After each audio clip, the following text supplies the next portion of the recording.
وسیم احمد صاحب آپ انڈیا سے سوال کرتے ہیں، مفتی صاحب ہر فرض نماز کے بعد 11 بار سر پر ہاتھ رکھ کر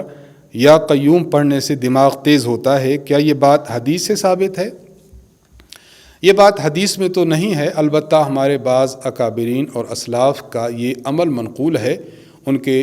تجرباتی زندگی کا، کہ اگر کسی شخص کا حافظہ کمزور ہے، کوئی چیز یاد کرنا چاہے اس کو یاد نہیں ہو پاتی، یا کوئی چیز یاد ہے تو اس کو جلد بھول جاتا ہے، تو اپنے دماغ کو تیز کرنے کے لیے وہ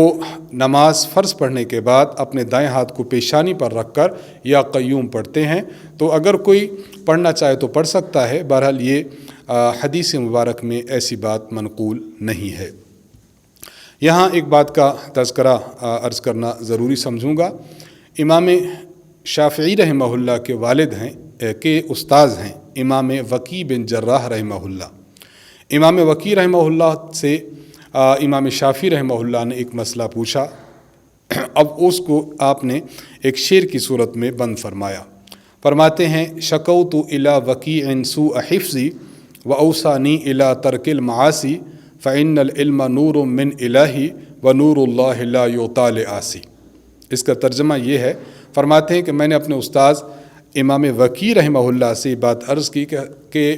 میرا حافظہ خراب ہے، حافظہ کمزور ہے، تو کمزوری حافظہ کے لیے انسان کیا کرے؟ آپ نے فرمایا فارشدنی الی ترک المعاصی،